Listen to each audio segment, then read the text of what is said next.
옛날 어느 산골 마을에 사람들의 발길이 뜸하고 산짐승 울음소리만 간간히 들려오는 깊은 곳에 지독한 구두쇠로 소문난 최 참봉댁이 기와 지붕을 뽐내며 자리 잡고 있었습니다. 그해 겨울은 유난히도 눈이 많이 내리고 바람이 매서워 산천초목이 모두 꽁꽁 얼어붙고 날아다니던 새들도 둥지를 찾아 숨죽이던 그런 혹독한 계절이었습니다. 마을 사람들은 아궁기에 불을 지피며 겨울이 빨리 지나가기만을 바랐지만 최참봉댁 행랑차의 끝방에 살고 있던 어린 여종 연화에게는 이 겨울바람이 살을 내는 추위보다 더 무섭고 서러운 시련의 시작이었습니다. 연화는 어려서 어머니를 여의고 평생 남의 집, 머슴살이로 뼈가 굵은 늙고 병든 아비와 단둘이 서로의 천에 의지해 살아가고 있었습니다. 바람이 문풍지를 거세게 흔들며 방 안으로 황소바람을 밀어넣던 어느 깊은 밤, 알아누운 연화의 아비는 거친 숨을 몰아쉬며 생의 마지막을 준비하고 있었습니다. 방 안에는 온기라고는 찾아볼 수 없었고 낡은 소미불 하나가 부녀의 유일한 바람막이가 되어주고 있었지만 뼛속까지 파고드는 냉기를 막기에는 역부족이었습니다. 연화는 차게 식어가는 아비의 손을 자신의 양손으로 비비며 호호 입김을 불어넣었지만 아비의 눈동자는 이미 흐릿해져 허공을 맴돌고 있었습니다. 아비는 평생 주인집 일을 하느라 손발이 부르트고 허리가 굽었지만 죽는 순간까지 딸에게 따뜻한 밥 한 끼 제대로 먹이지 못한 것을 가슴 아파하며 눈물만 흘렸습니다. 연화야, 나는 이제 갈 때가 된 것 같다. 너를 혼자 두고 떠나려니 발길이 떨어지지 않는구나. 부디 험한 세상에서 몸성이 잘 살아야 한다. 아비는 마지막 힘을 짜내어 가늘게 떨리는 목소리로 유언을 남겼습니다. 연화는 쏟아지는 눈물을 삼키며 아비의 귀에 대고 걱정 말라며 자신이 꼭 잘 살겠노라고 다짐했지만 그 말이 끝나기도 전에 아비의 고개는 힘없이 툭 떨어지고 말았습니다. 방 안을 비추던 희미한 등잔불마저 기름이 다 되었는지 가물거리다 꺼져버렸고 어둠 속에 남겨진 연화는 차갑게 식은 아비의 시신을 끌어안고 소리 죽여 오열했습니다. 밖에는 여전히 눈보라가 휘몰아치고 있었고 세상은 가난한 부녀의 이별에 아무런 관심도 없는 듯 무심하게 흘러갔습니다. 날이 밝자마자 연화는 부은 눈을 비비며 안채로 향하는 문을 두드렸는데 이는 주인인 최참봉에게 아비의 장례를 부탁하기 위함이었습니다. 최참봉은 아침상을 받으며 뜨끈한 아랫목에 앉아 있었는데 연화가 울먹이며 아비의 부고를 알리자 숟가락을 딱 내려놓으며 미간을 찌푸렸습니다. 새해 벽두부터 재수없게 초상이라니 내 집에 부정타게 생겼구나. 당장 그 송장을 치우지 않고 뭐 하는 개냐. 최참봉의 입에서 나온 말은 위로가 아니라 호통이었고 연화는 엎드린 채 바닥만 내려다보며 서러움을 삼켜야 했습니다. 평생을 최참봉 집안을 위해 소처럼 일해온 아비였지만 돌아오는 것은 따뜻한 수의 한 벌이 아니라 싸늘한 냉대뿐이었습니다. 연화는 떨리는 목소리로 나으리 아비가 평생 이 댁을 위해 일했으니 제발 뒷산 귀퉁이에 묻을 땅 한 평만 내어주십시오. 관은 바라지도 않습니다. 그저 흙에라도 덮어주게 해주십시오. 하고 애원했습니다. 그러나 최참봉은 곰방대를 탁탁 털며 코웃음을 쳤습니다. 내 땅이 아무리 넓어도 죽은 종놈 묻을 자리는 없다. 내 놈들이 죽어서까지 내 땅을 차지하려 드느냐. 당장 거적에 말아서 산 밖으로 내다 버리거라. 만약 내 눈에 띄는 곳에 묻었다가는 내년 다리도 성치 못할 줄 알아라. 최참봉의 매몰찬 거절에 연화는 더 이상 말을 잇지 못하고 쫓겨나들은 안채를 나와야 했습니다. 행랑채로 돌아온 연화는 부엌 어미와 다른 종들이 몰래 건네준 낡은 거적대기와 새끼줄을 받아들고 하염없이 눈물을 흘렸습니다. 동료 종들은 최참봉이 무서워 대놓고 돕지는 못했지만 연화의 처지를 딱하게 여겨 주먹밥 몇 덩이와 집신 한 켤레를 쥐어주며 등을 토닥여 주었습니다. 연화야, 우리가 힘이 없어 미안하다. 날이 추우니 단단히 여미고 다녀오너라. 부엌 어미의 말에 연화는 고개를 끄덕이며 아비의 시신을 거적에 꼼꼼히 감쌌습니다. 관도 없이 수의도 없이 그저 낡은 옷 한 벌 입은 채 거적에 쌓인 아비의 모습이 너무나 초라하여 연화의 가슴은 미어지는 듯 했습니다. 연화는 아비를 지게 해주고 눈이 무릎까지 쌓인 마당을 나섰는데 대문 밖을 나서는 순간 뒤에서 쾅 하고 문 닫히는 소리가 들려왔습니다. 마치 다시는 돌아오지 말라는 듯 매정한 소리였지만 연화는 뒤를 돌아보지 않았습니다. 오로지 아비를 편안한 곳에 모셔야 한다는 일념 하나로 이를 악물고 걸음을 옮겼습니다. 마을 밖으로 나가려면 고개를 하나 넘어야 했는데 눈은 그치지 않고 계속 쏟아져 앞이 잘 보이지 않을 지경이었습니다. 연화의 작은 어깨에 짊어진 아비의 무게는 청은망은이었지만 살아생전 따뜻한 밥 한 끼 못 들인 불효가 더 무겁게 짓눌려 다리의 고통조차 느낄 수 없었습니다. 마을을 벗어나 산길로 접어들자 바람은 더욱 거세졌고 나뭇가지에 쌓인 눈이 바람에 날려 연화의 얼굴을 사정없이 때렸습니다. 길은 미끄럽고 험해서 몇 번이나 넘어질 뻔했지만 그때마다 연화는 지게끈을 더 단단히 부여잡으며 중심을 잡았습니다. 아버지, 조금만 참으세요. 제가 양지 바르고 따뜻한 곳을 찾아드릴게요. 이제 최참봉댁 눈치 안 봐도 되는 곳으로 모실게요. 연화는 등 뒤에 엎인 싸늘한 아비에게 끊임없이 말을 걸며 공포와 추위를 이겨내려 애썼습니다. 산짐승이라도 튀어나올까 두려웠지만 아비를 지켜야 한다는 딸의 마음은 두려움보다 강했습니다. 한참을 걸어산 중턱에 이르렀을 때 연화는 잠시 숨을 고르기 위해 커다란 바위 아래 멈춰 섰습니다. 입고 있는 얇은 삼벗은 이미 눈에 젖어 얼어붙었고 손발은 감각이 없을 정도로 차가웠습니다. 하지만 쉴 틈이 없었습니다. 해가 지기 전에 땅을 파고 아비를 묻어야 했기에 연화는 다시 지게를 지고 더 깊은 산속으로 들어갔습니다. 최참봉의 땅이 아닌 곳 누구의 방해도 받지 않을 깊은 곳을 찾아야만 했습니다. 눈 덮인 산은 어디가 길이고 어디가 낭떠러지인지 분간하기 어려웠지만 연화는 어릴 적 아비와 함께 나무를 하러 다니던 기억을 더듬어 길을 찾아 나갔습니다. 드디어 평평하고 볕이 잘 들 것 같은 작은 공터를 발견한 연화는 지게를 내려놓고 아비를 조심스럽게 땅에 눕혔습니다. 그리고는 허리춤에 차고 온 낡은 호미를 꺼내 땅을 파기 시작했습니다. 그러나 엄동설 안에 꽁꽁 언 땅은 바위처럼 단단하여 호미가 들어갈 리 만무했습니다. 깡깡하는 쇠소리만 요란하게 산울림으로 퍼질 뿐 흙은 조금도 파이지 않았습니다. 연화는 손바닥이 까지고 피가 배어나와도 멈추지 않고 땅을 쳤지만 야속한 땅은 좀처럼 품을 내어주지 않았습니다. 하늘을 원망하고 싶었지만 원망할 힘조차 남아있지 않았습니다. 아버지, 제가 힘이 없어서 제가 못나서 따뜻한 땅 한 평 마련해드리지 못해 죄송해요. 연화는 호미를 던져버리고 언 땅 위에 엎드려 통곡했습니다. 눈물은 흐르자마자 뺨 위에서 얼어붙었고 자신의 천으로라도 땅을 녹이고 싶은 심정으로 맨손으로 흙을 문질렀습니다. 손톱이 깨지고 손가락이 얼어터져 피가 낭자했지만 연화는 아비가 누울 자리만큼은 어떻게든 만들고 싶었습니다. 주변에 있는 나뭇가지를 모아 불이라도 피워 땅을 녹이려 했지만 눈에 젖은 나무들은 매캐한 연기만 피울 뿐 불이 붙지 않았습니다. 시간은 속절없이 흘러 어느덧 해가 서산으로 기울기 시작했고 산속의 어둠은 순식간에 찾아왔습니다. 밤이 되면 기온은 더 떨어질 것이고 늑대나 산짐승들이 피냄새를 맡고 몰려올지도 모르는 위험한 상황이었습니다. 연화는 덜덜 떨리는 몸을 일으켜 다시 아비를 업어야 했습니다. 여기서는 도저히 땅을 팔 수 없으니 조금 더 위로 올라가거나 바위 틈이라도 찾아봐야겠다고 생각했습니다.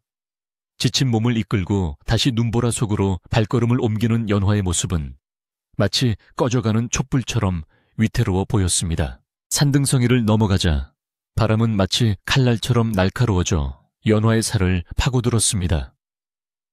배고픔과 추위, 그리고 슬픔에 지친 연화는 정신이 혼미해지기 시작했습니다.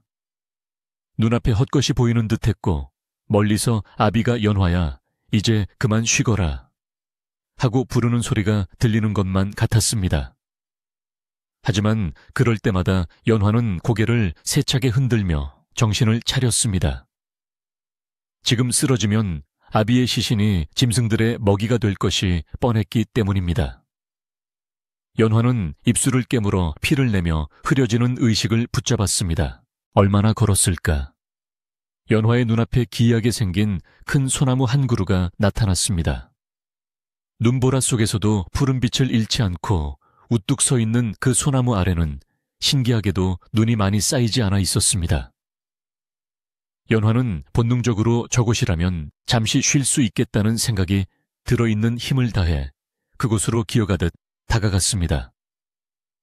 소나무 아래에 도착한 연화는 아비를 내려놓고 가쁜 숨을 몰아쉬었습니다. 나무가 바람을 막아주어 한결 낫기는 했지만 여전히 춥기는 매한가지였습니다. 연화는 아비의 거적을 다시 한번 단단히 여며주고 자신의 겉저고리를 벗어 아비의 시신 위에 덮어주었습니다. 산 사람은 어떻게든 견딜 수 있지만 돌아가신 아비가 추위에 떠는 것은 참아 볼 수 없었기 때문입니다. 얇은 속저고리 하나만 입은 연화는 몸을 웅크리고 앉아 아비의 머리맡을 지켰습니다. 밤은 깊어가고 산속의 정막은 공포스럽게 연화를 짓눌렀습니다. 멀리서 부엉이 우는 소리가 들려오자 연화는 무서움에 몸서리치며 아비의 차가운 손을 꼭 잡았습니다. 그때였습니다. 어디선가 희미한 신음이 바람소리에 섞여 들려왔습니다. 처음에는 잘못 들은 줄 알았지만 귀를 기울이자 분명 사람의 목소리였습니다. 누구 없소? 물 좀. 소리는 소나무 뒤편, 눈이 수북하게 쌓인 덤불 쪽에서 들려오고 있었습니다. 연화는 깜짝 놀라 주변을 둘러보았습니다. 이 깊은 산속 눈보라치는 밤에 사람이 있을 리 없다고 생각했기 때문입니다. 귀신이 아닐까 하는 두려움이 엄습했지만 신음은 너무나 고통스럽고 절박하게 들렸습니다. 연화는 두려움을 꾹 참고 소리가 나는 쪽으로 엉금엉금 기어갔습니다. 눈을 헤치고 덤불 뒤를 들여다본 연화는 소스라치게 놀랐습니다. 그곳에는 하얀 도포를 입은 한 선비가 눈 속에 파묻혀 쓰러져 있었습니다. 선비의 얼굴은 백지장처럼 창백했고 입술은 파랗게 질려 이미 숨이 넘어가기 직전인 듯 보였습니다. 아마도 길을 잃고 헤매다 추위와 배고픔에 지쳐 쓰러진 모양이었습니다. 연화는 잠시 망설였습니다. 자신도 아비를 지키기에 벅찬 상황에서 낯선 사람까지 돌볼 여력이 없었기 때문입니다. 하지만 눈앞에서 죽어가는 사람을 모른 척할 수는 없는 노릇이었습니다. 연화는 아비에게 아버지 잠시만 기다리세요. 이분만 살려놓고 올게요. 라고 마음속으로 빌고는 선비에게 다가갔습니다. 선비의 몸은 얼음장처럼 차가웠고 맥박은 아주 희미하게 뛰고 있었습니다. 연화는 급히 주변에 눈을 치우고 선비의 상체를 일으켜 세웠습니다. 정신 차리세요. 여기서 주무시면 얼어 죽습니다. 연화는 선비의 뺨을 때리며 소리쳤지만 선비는 앓는 소리만 낼 뿐 눈을 뜨지 못했습니다. 연화는 자신의 천으로라도 선비를 녹여야겠다고 생각하고 꽁꽁 언 손으로 선비의 가슴과 팔을 주무르기 시작했습니다. 자신의 손도 감각이 없어 남의 살을 만지는지 내 살을 만지는지 알 수 없었지만 쉴 새 없이 움직여 열을 내내야 열은 내야 했습니다. 그러나 선비의 몸은 좀처럼 따뜻해지지 않았습니다. 이대로 두면 이 선비는 곧 죽을 것이 분명했습니다. 연화는 결단을 내려야 했습니다. 아비에게 덮어주었던 자신의 겉저고리를 가져와야 할지 아니면 이 선비를 포기해야 할지. 연화는 눈물을 머금고 아비가 누워있는 쪽을 바라보았습니다. 아비는 말이 없었지만 생전에 남을 돕는 것을 좋아했던 아비라면 분명 사람을 살리라 했을 것 같았습니다. 연화는 다시 아비에게로 가서 아버지 죄송해요. 산 사람은 살려야 하지 않겠어요. 잠시만 빌려갈게요. 하고는 떨리는 손으로 겉저고리를 거두어 왔습니다. 연화는 가져온 저고리로 선비의 어깨를 감싸고 자신의 품에 선비를 꼭 끌어안았습니다. 서로의 심장 소리가 들릴 만큼 가까이 밀착하여 천을 나누었습니다. 여인의 몸으로 외간 남자를 안는 것이 법도에 어긋나는 일이라 배웠지만 생명이 경각에 달린 순간에 그런 예법은 중요하지 않았습니다. 연화의 따뜻한 마음이 하늘에 닿았는지 아니면 인간의 온기가 기적을 만든 것인지 한참이 지나자 선비의 몸에서 미세한 온기가 돌기 시작했습니다. 밤새 눈보라는 그치지 않고 몰아쳤고 연화는 추위와 졸음과 사투를 벌이며 선비를 지켰습니다. 깜빡 잠이 들면 둘 다 얼어 죽을 수 있다는 생각에 허벅지를 꼬집어가며 밤을 버텼습니다. 아비의 시신은 몇 걸음 떨어진 곳에 외롭게 누워 있었고 연화는 낯선 사내를 살리기 위해 자신의 모든 것을 걸고 있었습니다. 그 기나긴 밤 산속의 차가운 공기 속에는 삶과 죽음이 효심과 인류애가 뒤엉켜 기이하고도 슬픈 풍경을 만들어내고 있었습니다. 마침내 동쪽 하늘이 푸르스름하게 밝아오기 시작했습니다. 눈보라도 조금 잦아들었고 산새들이 하나둘 지저귀기 시작했습니다.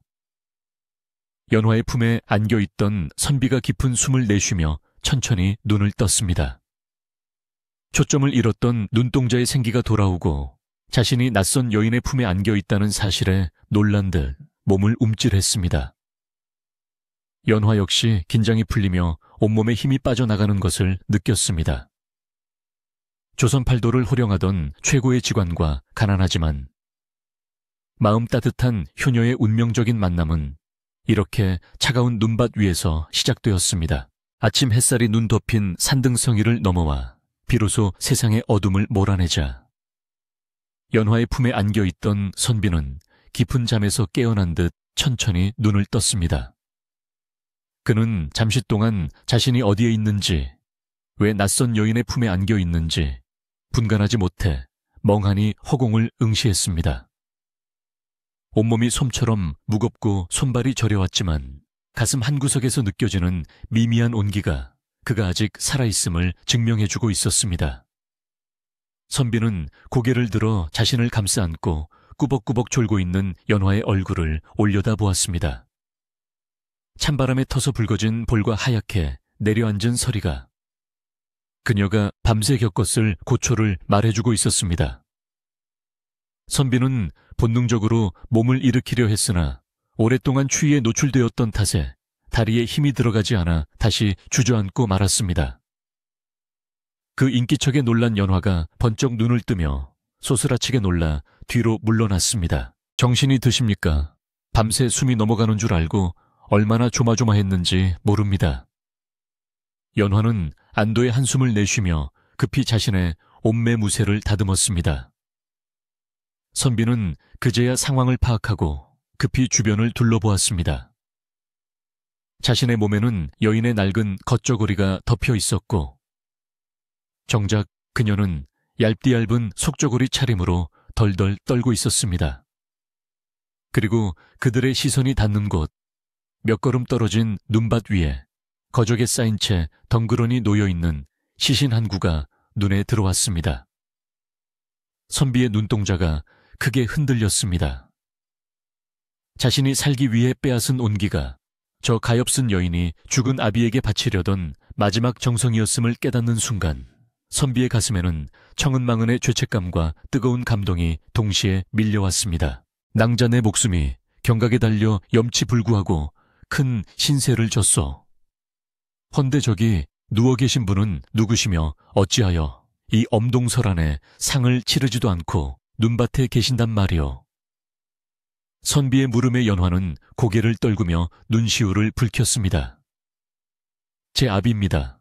평생 남의 집 종살이를 하다 어젯밤 돌아가셨는데 주인집에서 땅 한 평 내어주지 않아 이렇게 산을 헤매고 있었습니다. 땅을 파려 해도 너무 얼어 팔 수가 없어 날이 밝기만을 기다리던 중이었습니다. 연화의 덤덤한 설명은 선비의 가슴을 더욱 아리게 했습니다.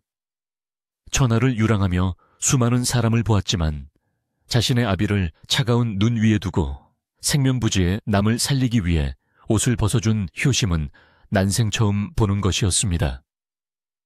선비는 묵묵히 연화를 바라보며 자신이 반드시 이 은혜를 갚으리라 다짐했습니다. 한편 날이 밝자 산 아래 최참봉댁에서는 한바탕 난리가 났습니다. 평소라면 해가 뜨기도 전에 마당이 쓸려 있고 아궁이에 불이 지펴져 있어야 했으나 오늘따라 집안이 쥐죽은 듯 조용했기 때문입니다. 최참봉은 늦잠을 자고 일어나 방문을 열고는 목청을 높여 연화를 불렀습니다. 이놈의 계집이 해가 중천인데 아직도 콧배기를 안 비치네 새순물 대령하라고 하지 않았느냐. 그러나 대답 없는 메아리만 돌아올 뿐 부지런하던 연화의 모습은 어디에도 보이지 않았습니다. 화가 머리끝까지 난 최참봉은 곤방대를 문지방에 탁탁 내리치며 고래고래 소리를 질렀고 그제야 졸린 눈을 비비며 나온 하인들이 허둥지둥 연화를 찾기 시작했습니다. 행랑채를 뒤지던 머슴칠성이가 헐레벌떡 뛰어와 보고했습니다. 나으리 연화가 보이지 않습니다. 방이 텅 비어 있고 아비 송장도 없습니다. 밤새 도망친 모양입니다. 그 말을 들은 최참봉의 얼굴이 불그락푸르락해지더니 이내 표독스러운 눈빛을 번뜩였습니다. 뭐라 도망을 가. 아비 송장을 메고 인연이 감히 내 허락도 없이 야반도주를 해 필시 빈손으로 갔을 리가 없다. 곡간을 털었거나 안방 마님 비녀라도 훔쳐간 게 분명하다. 사실 연화가 훔쳐간 것이라고는 낡은 거적대기와 호미한 자루뿐이었지만 의심 많고 욕심 사나운 최참봉에게 진실 따위는 중요하지 않았습니다. 그는 당장 자신의 소유물인 종이 도망쳤다는 사실 하나만으로도 참을 수 없는 분노를 느꼈습니다. 당장 몽둥이를 챙겨라. 칠성이 너는 건장한 놈들. 며칠 데리고 뒷산으로 가라. 이 눈 속에 멀리 갔을 리 없다. 잡아서 다리를 분질러 놓아야 다신 딴 마음을 안 먹지. 내 집 물건에 손댄 놈은 살려두지 않는다는 본보기를 보여줘야겠다. 참봉의 서슬 퍼런 명령에 칠성이와 젊은 머슴들은 헛간에서 몽둥이와 지게작대기를 챙겨 들었습니다. 그들은 연화가 딱하다고 생각했지만 주인 영감의 불호령이 떨어지면 제 목숨이 위태로워지니 어쩔 수 없이 따르는 신용이라도 해야 했습니다. 마을 사람들은 아침부터 흉흉한 기운이 감도는 최참봉댁을 보며 혀를 찼지만 누구 하나 나서서 말릴 엄두를 내지 못했습니다. 그때 부엌에서 아침밥을 짓던 늙은 행랑검엄이 이 소동을 엿듣고 가슴이 철렁 내려앉았습니다. 그녀는 연화를 제 딸처럼 거두어 먹이며 키운 정이 깊은 사람이었습니다. 연화가 아비 시신을 메고 나갈 때 주먹밥을 쥐어준 것도 바로 그녀였습니다. 아이고 이 일을 어쩌나. 그 착한 것이 도둑 누명을 쓰고 잡혀오면 뼈도 못 추릴 텐데. 행란검엄은 발을 동동 구르다 결단을 내렸습니다. 칠성이 일행이 집신을 고쳐 신으며 잠시 지체하는 사이 그녀는 뒷문으로 몰래 빠져나가 산길을 향해 뛰기 시작했습니다. 늙고 쇠약한 몸이었지만 연화를 살려야 한다는 일념으로 죽을 힘을 다해 눈길을 헤치고 나아갔습니다. 산길은 어젯밤보다 더 미끄러웠고 바람은 여전히 매서웠습니다. 행란검엄은 몇 번이나 눈길에 미끄러져 엉덩방아를 찧었지만 아픈 줄도 모르고 다시 일어나 뛰었습니다. 숨이 턱 끝까지 차오르고 심장이 터질 것 같았지만 뒤에서 들려오는 머슴들의 고함 소리가 점점 가까워지는 것 같아 멈출 수가 없었습니다. 연화야, 제발 멀리 도망갔어야 할 텐데. 여기 있으면 안 되는데. 그녀는 입속으로 간절히 기도하며 눈 위에 찍힌 연화의 발자국을 따라 필사적으로 기어 올랐습니다. 눈 덮인 산은 고요했지만 그 고요함 속에 다가오는 위협은 폭풍 전야처럼 긴장감을 더해가고 있었습니다. 한편 산 중턱 소나무 아래에서 연화와 선비는 잠시 어색한 침묵 속에 앉아 있었습니다. 선비는 기력을 조금 회복한 듯 일어나 앉아 연화에게 말을 건넸습니다. 나는 한양에서 직관 노릇을 하는 사람이오. 명당을 찾아 천하를 떠돌다 길을 잃어 변을 당할 뻔했소. 낭자의 은혜는 내 평생 잊지 않으리다. 연화는 직관이라는 말에 눈이 휘둥그레졌습니다. 직관이라면 땅의 기운을 읽어 땔자리를 봐주는 귀한 분이 아니던가요. 연화는 혹시나 하는 마음에 조심스럽게 입을 떼었습니다. 어르신, 정말 직관이시라면 제 아비가 편히 눕고 저승 가서라도 배골치 않을 만한 자리를 좀 봐주실 수 있으신지요? 제가 가진 돈은 없으나 평생을 바쳐서라도 은혜를 갚겠습니다. 선비는 연화의 간절한 눈빛을 보며 고개를 끄덕였습니다. 내 목숨을 살려준 은인에게 돈이라니 당치 않소. 내 기꺼이 낭자의 아버님을 위해 최고의 자리를 찾아보리다. 선비는 힘겹게 몸을 일으켜 주변의 산새와 물길 바람의 방향을 살피기 시작했습니다. 그는 품에서 작은 나침반인 패처를 꺼내 들고 이리저리 방향을 맞추어 보았습니다. 그런데 패처를 들여다보던 선비의 눈빛이 점점 예사롭지 않게 변해갔습니다. 놀라움과 경이로움이 뒤섞인 표정으로 연화가 서 있는 그 자리와 주변을 번갈아 보던 그는 나지막이 탄성을 내뱉었습니다. 이런 곳에 천하에 대명당이 숨어 있었다니. 바로 그때였습니다. 산 아래쪽에서 거친 숨소리와 함께 연화야 연화야 하는 다급한 외침이 들려왔습니다. 연화가 깜짝 놀라 내려다보니 행난거멈이 땀과 눈물로 뒤범벅이 된 채 네 발로 기어오듯 올라오고 있었습니다. 아줌마 여기까지 어인 일이세요. 연화가 놀라 달려나가 부축하자 행난거멈은 연화의 손을 뿌리치며 다급하게 소리쳤습니다.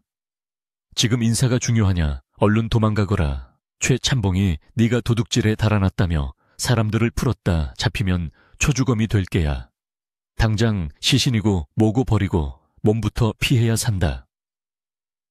행난거멈의 말에 연화의 얼굴은 사색이 되었습니다. 도둑질이라니요? 저는 낡은 홈이 하나 들고 나온 것밖에 없는데. 연화는 억울함에 눈물이 핑 돌았지만 상황은 해명할 시간을 주지 않았습니다. 행난거멈은 연화의 등을 떠밀며 재촉했습니다. 영감쟁이가 언제는 바른 말만 했더냐. 핑계를 만들어 너를 잡으려는 거야. 저기 밑에 칠성이랑 놈들이 몽둥이 들고 올라오고 있어. 어서 가. 그러나 연화는 그 자리에 못 박힌 듯 서서 움직이지 않았습니다. 눈 속에 누워있는 아비를 두고 혼자 살겠다고 도망칠 수는 없었기 때문입니다. 안 돼요. 아버지를 두고는 못 가요. 잡혀서 맞아 죽더라도 아버지를 묻어드리고 죽을 거예요. 연화의 고집의 행난거멈은 가슴을 치며 통곡했습니다. 그 광경을 지켜보던 선비가 조용히 다가와 물었습니다. 상황이 매우 급박한 듯하오. 저 아래 오는 자들이 그 악독하다는 주인집 사람들이요. 행난거멈은 낯선 선비를 보고 놀랐지만 연화가 고개를 끄덕이며 자초지종을 설명하자 선비의 표정이 굳어졌습니다. 탐욕스러운 부자가 죄 없는 종을 핍박하고 효심지극한 딸을 도둑으로 몰아세우는 상황에 선비의 눈매가 매섭게 빛났습니다. 그는 더 이상 힘없는 조난자가 아니라 세상의 이치를 꿰뚫어 보는 직관으로서의 위엄을 되찾고 있었습니다. 낭자 피하지 마시오. 도망친다면 평생 도둑의 누명을 쓰고 살게 될 것이오. 내가 증인이 되어줄 테니 여기서 당당히 맞섭시다. 그때 산 아래 숲속에서 저기 있다, 저기 연화년이 있다 하는 고함 소리가 터져 나왔습니다. 칠성기와 건장한 머슴, 내시 거친 숨을 몰아쉬며 나타났습니다. 그들의 손에는 굵은 몽둥이가 들려 있었고 눈빛에는 사냥감을 쫓는 맹수와 같은 살기가 어려 있었습니다. 연화는 두려움에 몸을 떨며 아비의 시신 앞을 가로막아 섰고 행난거멈은 연화를 감싸 안으며 벌벌 떨었습니다. 그러나 선비는 뒷짐을 진 채 그들 앞을 의연하게 막아서며 쩌렁쩌렁한 목소리로 호통을 쳤습니다. 멈추거라. 너희는 어찌하여 상중인 사람에게 몽둥이를 들이대느냐. 머슴들은 갑작스러운 낯선 선비의 등장과 그의 위압적인 태도에 잠시 주춤했습니다. 칠성이가 몽둥이를 고쳐 잡으며 쏘아 붙였습니다. 당신은 누구요? 우리는 주인 어른의 명을 받고 도망간 종년을 잡으러 왔소. 참견 말고 비키시오. 안 그러면 당신도 험한 꼴을 당할 것이오. 칠성이의 협박에도 선비는 눈 하나 깜짝하지 않았습니다. 오히려 입가에 묘한 미소를 띠며 말했습니다. 도망간 종이라. 내 눈에는 효심 깊은 딸이 아비를 모시러 온 것으로 보이는데 내 주인이라는 자가 그리도 탐욕스럽다지. 내 오늘 그 탐욕을 이용해 큰 가르침을 주어야겠구나. 선비의 말이 끝나기가 무섭게 칠성이가 눈짓을 하자 머슴들이 일제히 달려들 기세로 포위망을 좁혀왔습니다. 연화는 공포에 질려 눈을 질끈 감았고 행난검엄은 비명을 질렀습니다. 위기일발의 순간 선비는 침착하게 뒷짐진 손을 풀고 연화에게 나지막이 속삭였습니다. 낭자 나를 믿으시오. 저들이 아무리 흉악해도 내 혀끝 놀림 하나 당해내지 못할 것이오. 지금부터 내 말에 맞장구만 잘 치면 아버님을 천하의 명당에 모실 수 있을 것이니. 과연 선비에게는 무슨 계책이 있는 것일까요? 눈보라치는 산중에서 가난한 효녀와 탐욕스러운 부자의 하수인들, 그리고 신비로운 직관의 운명을 건대치가 시작되고 있었습니다.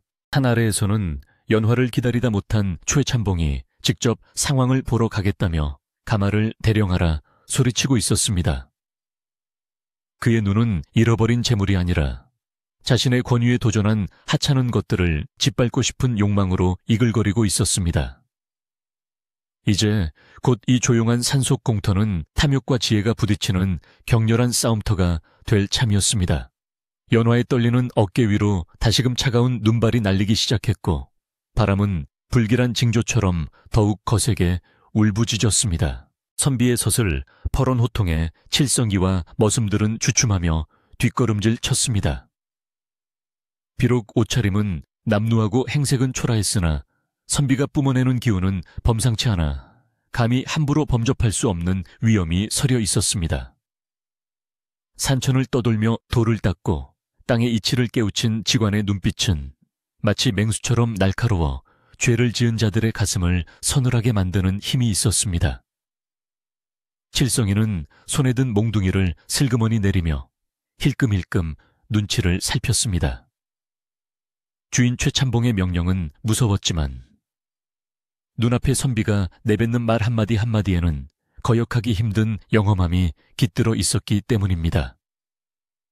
연화는 선비의 등 뒤에서 가쁜 숨을 몰아쉬며 두려움 속에서도 난생 처음 느껴보는 든든함에 의지에 흐르는 눈물을 닦아내었습니다. 그때 산 아래쪽에서 요란한 소리와 함께 왁자지껄한 인기척이 가까워졌습니다.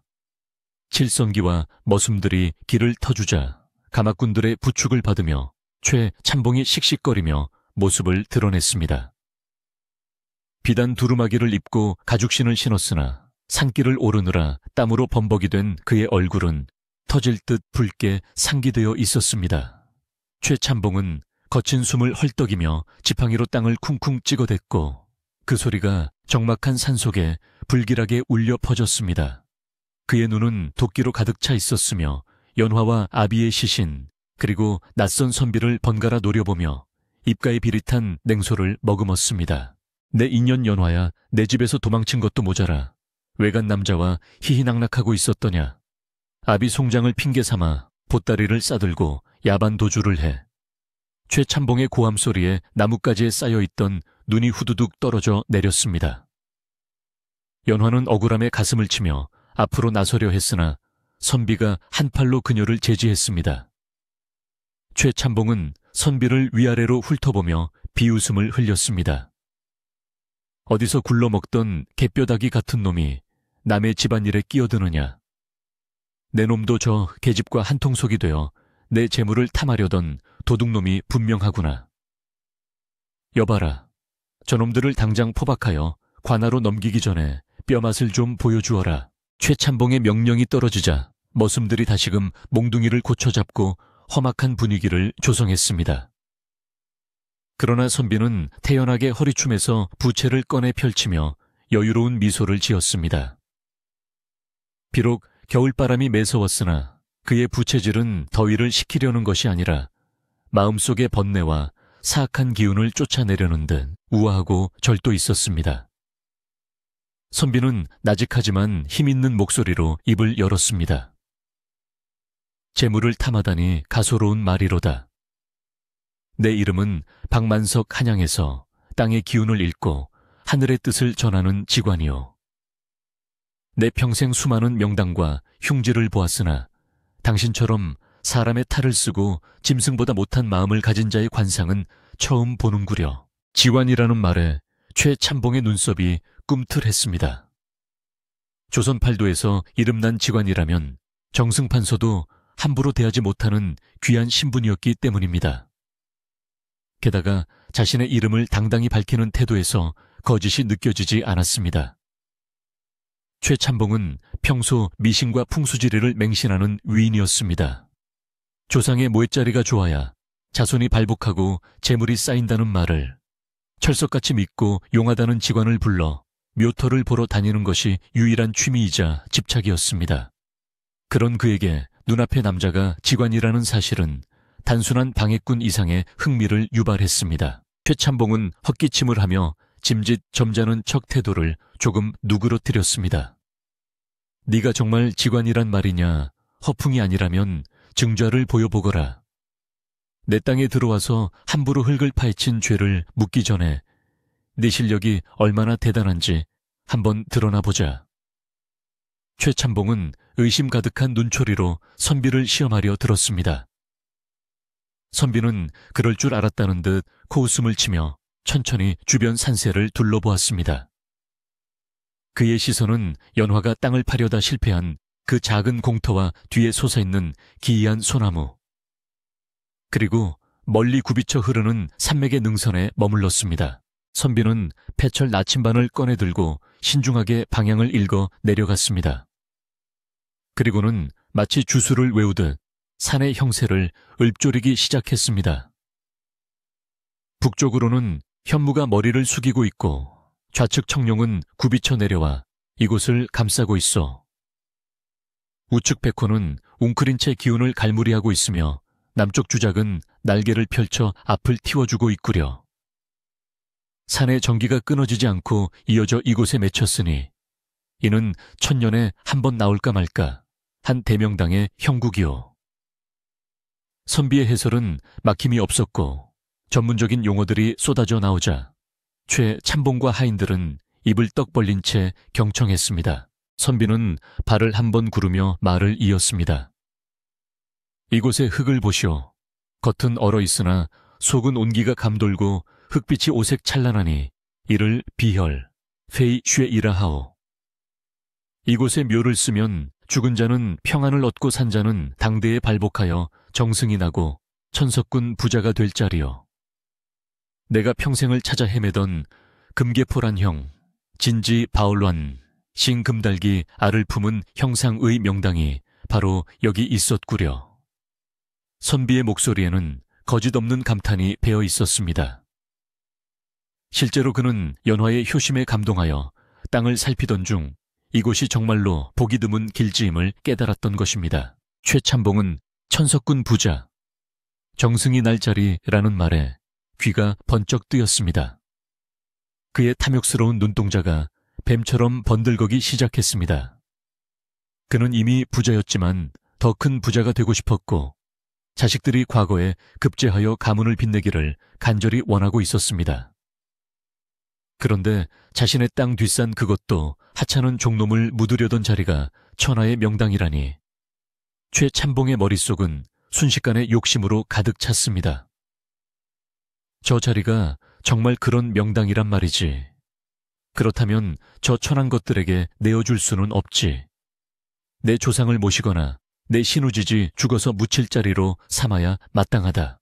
최참봉은 슬금슬금 선비에게 다가가며 표정을 싹 바꾸었습니다. 방금 전까지 도둑놈이라 욕하던 기세는 온데간데 없고 아부하는 듯한 비굴한 미소를 지어 보였습니다. 허허, 선생께서 과연 식견이 탁월하십니다. 제가 사람을 몰라보고 결례를 범했습니다. 그렇다면 선생 말씀대로 이곳이 정말 그리 대단한 명당입니까?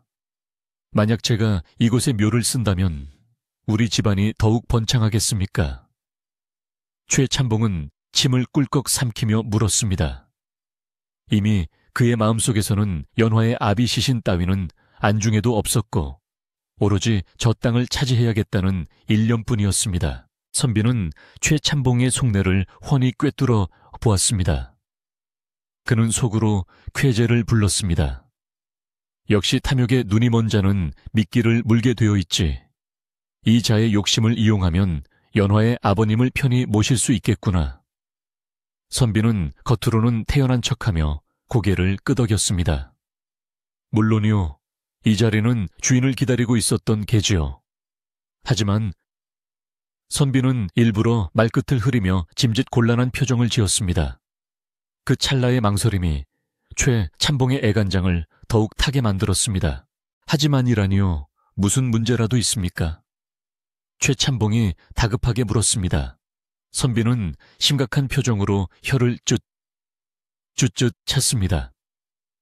이 자리는 기운이 너무 강하여 덕을 쌓지 않은 자가 욕심을 내어 차지하면 오히려 화를 입을 수도 있는 양날의 검과 같은 곳이요.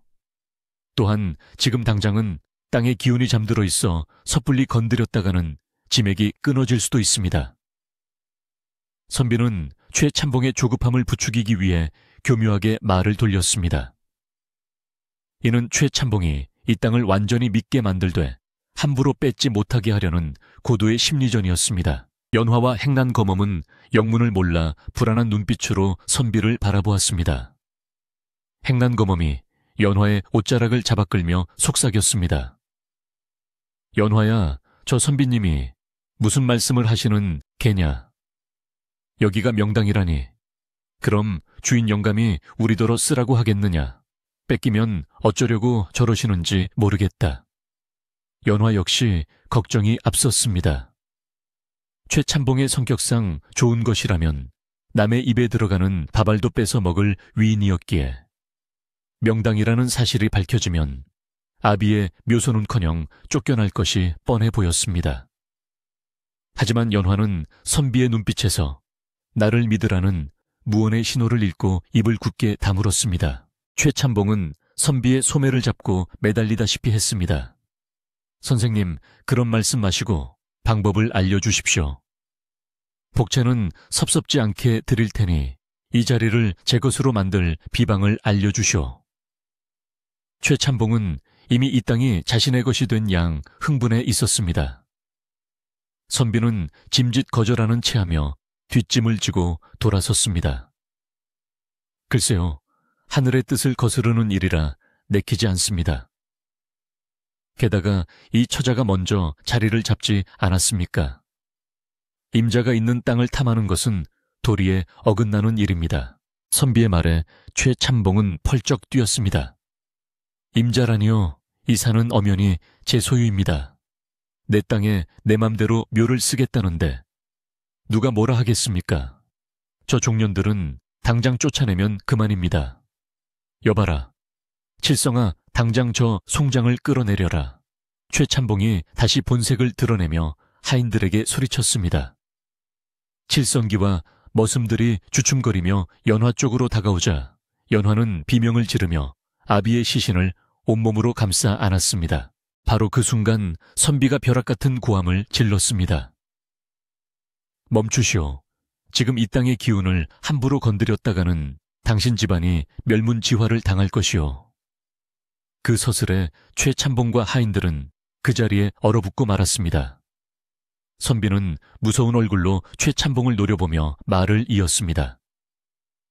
이곳은 용이 여의주를 물고 승천하기 직전의 형상이오. 그런데 지금처럼 시끄럽게 굴고 살기를 띠면 용이 노하여 승천은커녕 땅을 뒤집어 버릴 것입니다.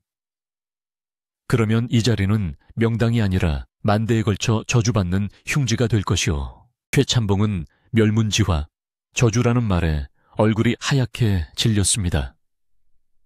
그는 미신을 두려워하는 만큼 저주에 대한 공포도 컸습니다. 그러면 어찌해야 합니까? 용을 노하게 하지 않으려면 어찌해야 합니까? 최 참봉은 덜덜 떨며 선비에게 매달렸습니다. 이제 주도권은 완전히 선비에게 넘어가 있었습니다. 선비는 속으로 회심의 미소를 지으며 최 참봉을 자신의 계획대로 움직일 준비를 마쳤습니다. 이제 최 참봉의 탐욕을 역이용하여 그가 제 손으로 연화의 아비를 이 명당에 묻게 만들 차례였습니다. 선비는 아주 심각하고 은밀한 표정으로 최 참봉에게 손짓을 하여 가까이 오게 했습니다. 그리고는 주변 사람들에게 들리지 않게 귓속말로 속삭였습니다. 방법이 딱 하나 있기는 하오. 하지만 이 방법은 당신이 큰 결단을 내려야만 가능한 일이오.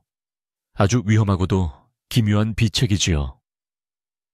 선비의 목소리는 낮고 묵직하여 최 참봉의 호기심을 극한으로 자극했습니다.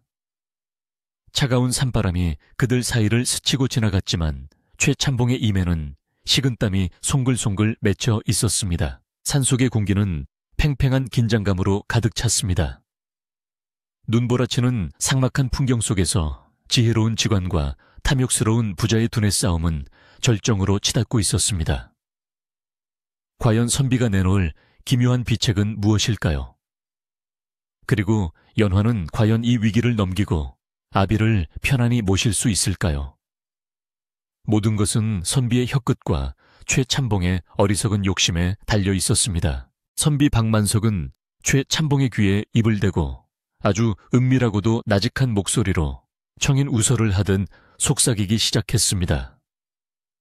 최 참봉은 침을 꼴깍 삼키며 그 말 한마디라도 놓칠세라 귀를 쫑긋 세웠고 주변의 하인들과 연화는 그들 사이에서 오가는 대화가 무엇인지 궁금하여 숨을 죽이고 지켜보았습니다. 산바람조차 잠시 멈춘 듯 적막감이 감도는 가운데 선비의 입에서 나온 말은 최 참봉의 탐욕을 교묘하게 자극하는 미끼였습니다. 영감님, 이 자리는 앞서 말씀드린 대로 천하의 명당임이 틀림없으나 지금은 굶주린 용의 형상을 하고 있습니다. 굶주린 용에게 귀한 자손이나 주인이 먼저 들어가면 그 기운을 이기지 못하고 오히려 잡아먹히게 됩니다. 이를 풍수에서는 살을 맞는다고 하지요. 이 강력한 땅의 도끼를 먼저 받아낼 희생양이 필요합니다. 최참봉은 희생양이라는 말에 눈을 번뜩였습니다. 선비는 최참봉의 반응을 살피며 더욱 그럴싸한 논리를 펼쳤습니다. 그러니 이 자리에 천하고 복이 없는 자를 먼저 묻어 그 땅의 흉한 기운과 도끼를 모두 흡수하게 해야 합니다. 이를 액막이 묘라고 합니다. 천한 사람의 시신이 땅에 거름이 되어 나쁜 기운을 다 빨아들이고 나면 그때 비로소 이 땅은 순하고 복된 명당으로 변하게 됩니다.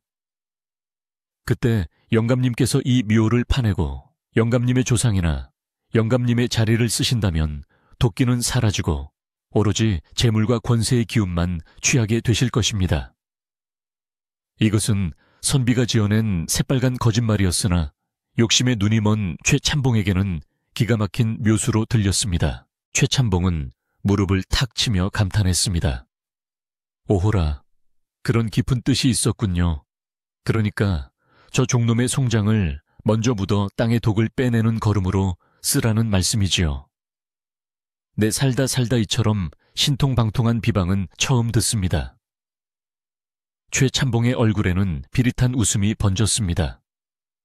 그는 연화의 아비를 위해 땅을 내어주는 척하면서 실상은 자신의 가문을 위한 액바디로 써먹을 수 있다는 사실에 쾌재를 불렀습니다.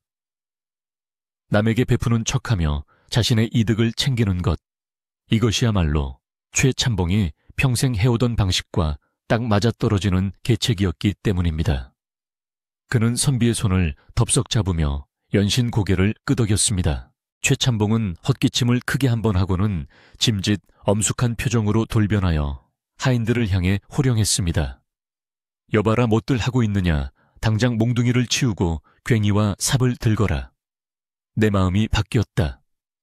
비록 천한 종놈이지만 평생 내 집을 위해 일했으니 내 그 정성을 갸륵히 여겨 이곳에 묻어주기로 하였다. 하인들은 주인 영감의 갑작스러운 태도 변화에 어리둥절하여 서로 얼굴만 쳐다보았습니다. 방금 전까지만 해도 다리를 분지르라느니 관에 넘기라느니 날뛰던 주인이 갑자기 자비를 베푸는 척하니 귀신에 홀린 것 같았습니다. 칠성이가 머뭇거리며 물었습니다. 나으리 정말 이 자리에 묻어주라는 말씀입니까? 여기는 나으리 땅인데. 최참봉은 버럭 소리를 질렀습니다. 잔말 말고 시키는 대로 해라. 이 엄동설 안에 갈 곳 없는 불쌍한 것들을 거두는 것이 양반의 도리가 아니겠느냐. 칠성이 너는 당장 내려가서 곡괭이와 삽을 더 챙겨오고 나머지 놈들은 당장 눈을 치우고 땅을 팔아 깊게, 아주 깊게 파서 정성껏 묻어주어야 한다. 최참봉의 속내는 깊게 묻어야 도끼를 많이 빨아들일 것이라는 계산 때문이었지만 겉으로는 덕망 높은 주인 행세를 하니 하인들은 영문도 모른 채 불이 나게 움직이기 시작했습니다.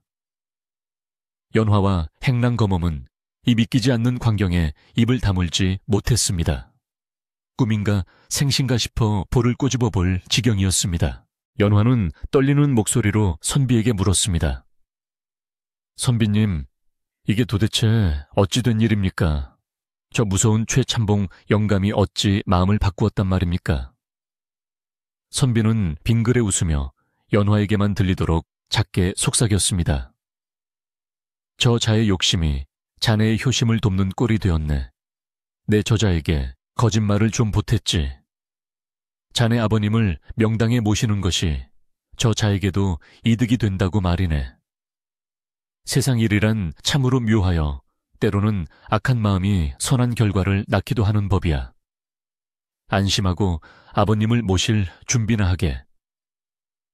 연화는 그제야 선비의 깊은 뜻을 알아차리고 감격의 눈물을 흘리며 선비에게 절을 올리려 했습니다. 선비는 손사래를 치며 연화를 일으켜 세웠습니다. 칠성기와 머슴들은 땀을 뻘뻘 흘리며 눈을 치우고 땅을 파기 시작했습니다. 처음에 연화가 혼자 호미로 팔 때는 쇠처럼 단단하여 튕겨나가던 땅이었는데 신기하게도 선비가 지팡이로 콕 찍어준 자리를 곡괭이로 내리찍자 퍽 하고 흙이 부드럽게 패여 나갔습니다. 하인들은 깜짝 놀라 웅성거렸습니다. 어라, 여기 땅이 왜 이리 물러 꼭 아랫목처럼 따뜻한 기운이 올라오는 것 같네. 파면 팔수록 흙에서는 향긋한 흙냄새와 함께 하얀 김이 모락모락 피어올랐습니다. 주변은 눈과 얼음으로 뒤덮여 있는데 묘를 쓸 자리만 훈훈한 기운이 감도는 것을 보고 하인들은 물론 최참봉까지 입을 떡 벌리고 경탄했습니다. 최참봉은 그 광경을 보며 속으로 쾌재를 불렀습니다. 과연 용한 직관이로구나. 땅속에서 김이 나는 걸 보니 천하의 명당임이 틀림없어. 저 종놈의 시체가 내 애군을 다 가져가고 나면 이 땅은 온전히 내 것이 된다. 조상님, 조금만 기다리십시오. 내 곧 이리로 모셔와 우리 집안을 조선 제1의 명문가로 만들겠습니다. 최참봉은 김이 나는 구덩이를 바라보며 벌써 정승판서가 된 듯 단 환상에 젖어 있었습니다. 그는 하인들을 더욱 재촉했습니다.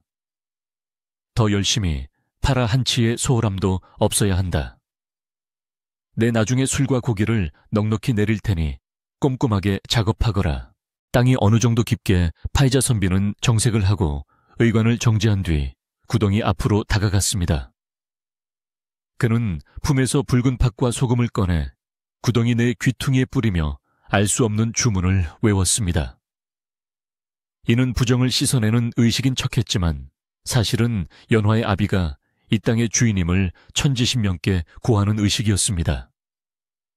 선비의 엄숙한 행동에 최참봉과 하인들은 숨소리도 내지 못하고 지켜보았습니다. 선비는 연화에게 손짓하여 아비의 시신을 모시게 했습니다. 낭자, 이제 아버님을 평안히 모시시오. 이 자리는 따뜻하여 다시는 춥지 않으실게요. 연화는 행난 검엄과 함께 아비의 시신을 감쌌던 거적을 풀고 비록 관은 없지만 깨끗한 흙바닥 위에 아비를 조심스럽게 눕혔습니다. 그리고 입고 있던 속치마를 찢어 아비의 얼굴을 정성스레 닦아주었습니다. 아버지, 이제 따뜻한 곳에서 푹 쉬세요. 최 참봉댁 눈치 안 봐도 되고 배고플 일도 없는 곳이에요. 부디 좋은 곳으로 가세요. 연화의 눈물방울이 아비의 뺨 위로 뚝뚝 떨어졌습니다. 지켜보던 하인들도 코끝이 찡해져 훌쩍거렸고 심지어 최 참봉조차 분위기에 압도되어 헛기침만 해댔습니다. 선비는 연화가 마지막 작별 인사를 할 수 있도록 충분한 시간을 주었습니다. 장례 절차는 간소했지만 경건하게 진행되었습니다. 선비는 직접 흙을 한 줌 쥐어 관 대신 시신 위에 뿌리는 취토의식을 행했습니다. 흙에서 왔으니 흙으로 돌아가고 덕을 쌓았으니 복된 땅에 묻히리라. 이곳의 직위는 오로지 이 망자를 위해 쓰일 것이니 다른 사악한 기운은 범접치 못할지어다. 선비의 충문은 마치 노래가락처럼 산속에 울려 퍼졌습니다. 최 참봉은 그 말이 자신을 향한 경고인 줄도 모르고 그저 사악한 기운을 막는다는 말에 고개를 끄덕이며 만족해했습니다. 그는 자신이 그 사악한 기운의 주체라는 것을 꿈에도 생각지 못했습니다. 하인들이 흙을 덮고 봉분을 쌓기 시작했습니다.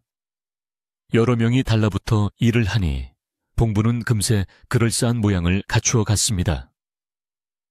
해는 이미 서산 너머로 기울어 사방이 어둑어둑해졌지만 둥근 보름달이 떠올라 묘소를 환하게 비추어 주었습니다. 달빛을 받은 봉분은 마치 황금색으로 빛나는 듯 신비로워 보였습니다. 일을 마친 하인들은 이마에 땀을 닦으며 안도의 한숨을 내쉬었습니다. 칠성이가 최 참봉에게 다가와 보고했습니다. 나으리 말씀하신 대로 깊고 단단하게 잘 모셨습니다. 이제 내려가시지요. 날이 찹니다. 최 참봉은 지팡이로 봉분을 툭툭 치며 흡족한 표정을 지었습니다. 그래, 수고들 했다.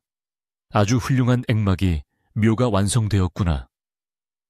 그리고는 연화를 돌아보며 생색을 냈습니다. 연화야, 내 아비는 내 덕분에 이런 명당에 묻힌 줄 알아라.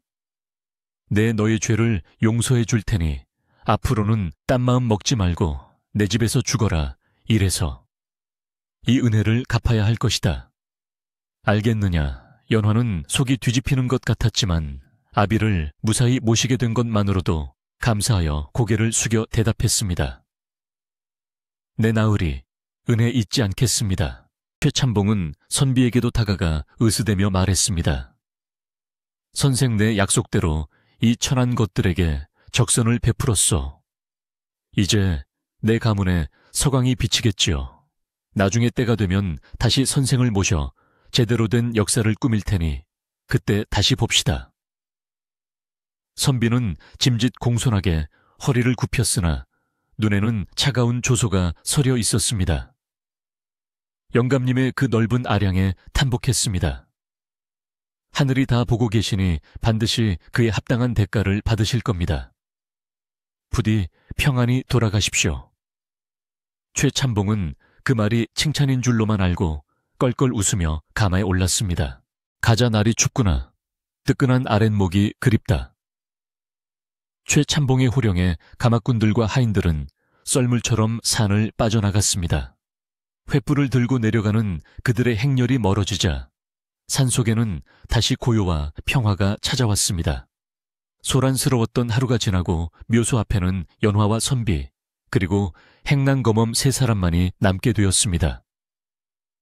연화는 다리에 힘이 풀려 봉분 앞에 주저앉았습니다. 긴장이 풀리자 참아왔던 울음이 다시 터져 나왔지만 이번에는 서러움의 눈물이 아니라 안도와 감사의 눈물이었습니다. 행랑검엄은 연화의 등을 토닥이며 같이 울어주었습니다. 아이고, 우리 연화 고생했다. 아버님도 이제 편히 눈 감으시겠구나. 저승에서도 너 지켜주실 게야. 연화는 눈물을 닦으며 선비 쪽으로 몸을 돌려 큰 절을 올렸습니다. 선비님, 정말 뭐라 감사의 말씀을 드려야 할지 모르겠습니다. 제 목숨을 바쳐서라도 이 은혜는 꼭 갚겠습니다. 연화의 진심 어린 말에 선비는 따뜻한 미소로 화답했습니다. 일어나쇼. 효심이 하늘을 감동시킨 것이지 내가 한 일은 없소. 그리고 선비는 잠시 뜸을 들이다가 봉분을 바라보며 나직이 말했습니다. 최참봉은 모르고 있겠지만 명당이라는 곳은 한번 주인이 정해지면 뼈가 흙이 될 때까지 그 기운이 바뀌지 않는 법이요. 오늘 아버님이 이곳에 묻히신 순간 이 땅의 모든 복은 낭자의 가문으로 흘러들게 되었소. 나중에 파낸다고 해서 기운이 옮겨가는 것이 아니란 말이요. 최참봉은 헌물을 켠 셈이지. 선비의 설명에 연화와 행난검엄은 깜짝 놀랐습니다. 그럼 최참봉 영감이 나중에 묘를 파헤치려 하면 어쩝니까? 행난검엄이 걱정스레 물었습니다. 걱정 마시오.